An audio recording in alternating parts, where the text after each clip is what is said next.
आदाब दोस्तों, हिंद वॉइस में आपका स्वागत है। मैं हूं इकराम। कल रात प्रधानमंत्री टीवी पर आए, आप सभी को पता है। लेकिन उससे पहले कल पूरा दिन आपके मन में ये जरूर चल रहा होगा कि प्रधानमंत्री आज रात क्या बोलने वाले हैं। ज़्यादातर सबको यही पता था कि लॉकडाउन जरूर बढ़ाएंगे आकर, क्योंकि प्रधानमंत्री की आदत है सस्पेंस बना के रखने की, जैसा पिछले कई सारे जब भी उन्होंने फैसले लिए उसमें बना रहा है।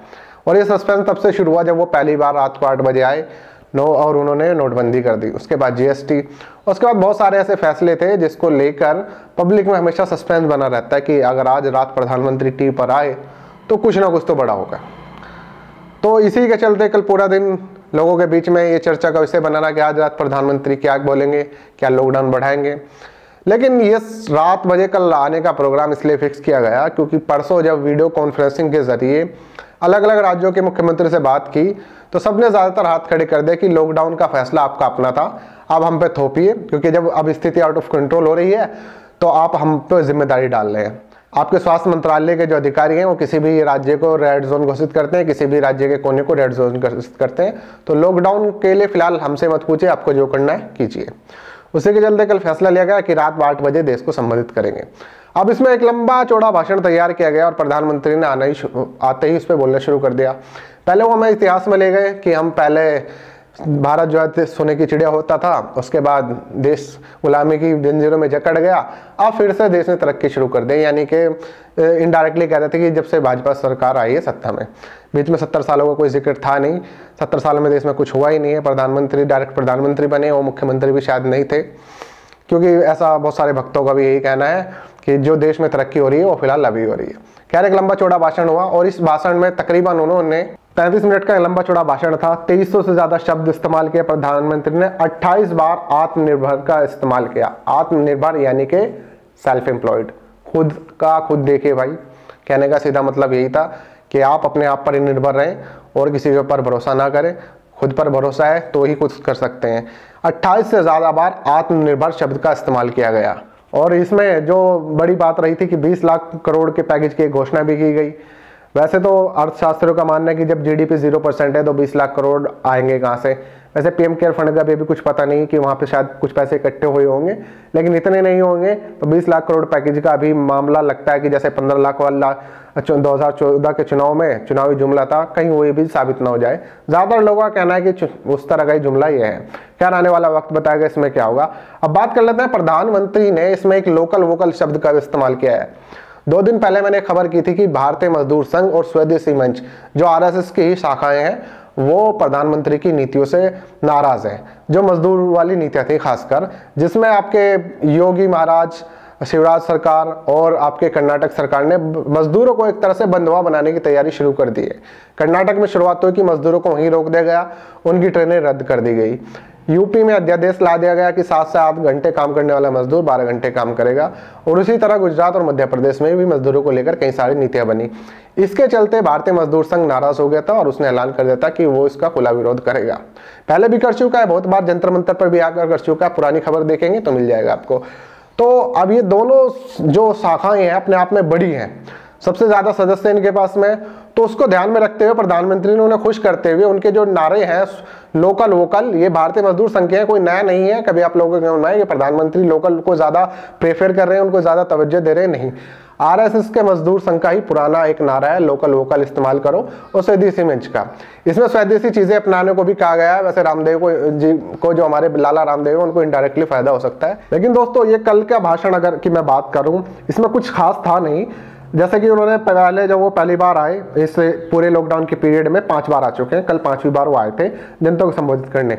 19 मार्च को जब आए थे उन्होंने कहा था जनता कर्फ्यू लगाया जाएगा और अगले दिन सभी का स्वागत करने के लिए कोरोना वॉरियर्स का थाली और थाली बजवाई।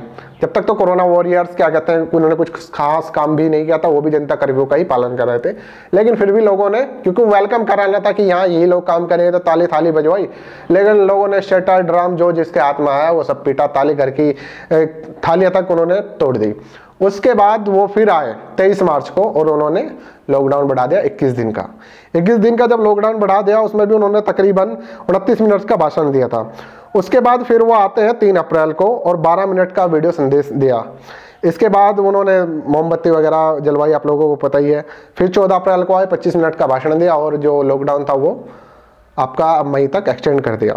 अब जब इस लॉकडाउन के खत्म होने के टाइम आ रहा है तो वो फिर से आ गए हैं टीवी पर, यानी कि आपकी संभावना पूरी है कि लॉकडाउन जो 4.0 है वो शुरू जरूर होगा। उसकी कंडीशन क्या आएगी वो राज्यों पे छोड़ दिए, क्योंकि राज्यों ने इस बार सीधे हाथ खड़े कर दिए कि बहुत हो चुका, अब जो करना है आप या तो खुद ही कर लीजिए, क्योंकि जिम्मेदारी हम पर मत डालिए। तो उसके हो सकता है थोड़ा सा अलग देखने को आपको मिल जाए। तो ये 5वीं बार था और इस 5 में उन्होंने कुछ खास कहा नहीं देश को। और कल का भाषण भी शुरू में तो मुझे ऐसा लगा 5 मिनट की शायद मैं आसाराम बापू को सुन रहा हूँ, जिस तरह की बातें चल रही थी कुछ निकल के ही नहीं आ रहा था। बाद में जाके कुछ चीज़ें सामने आनी शुरू हुई।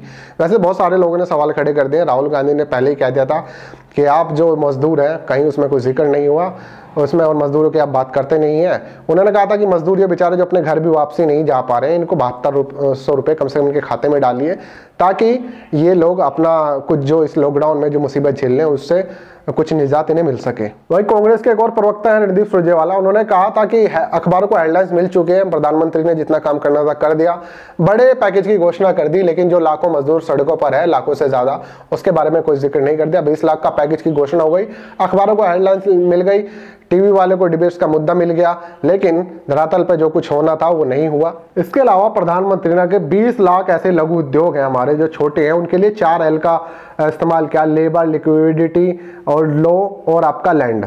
ये 4L का इस्तेमाल किया। अब इन 4L का इस्तेमाल क्यों किया मेरी समझ में कुछ नहीं है। अगर आपकी समझ में आया हो कि लैंड, लेबर, लिक्विडिटी और लो, इनका मतलब क्या था, मेरे समझ के बिल्कुल ऊपर गया। आप लोगों की किसी की समझ में आए तो मुझे बताया। इसके अलावा उन्होंने कहा कि स्वदेशी चीजें अपनाओ, और स्वदेशी चीजें अपनाओगे तो आप जो है चीन को टक्कर दे सकते हैं।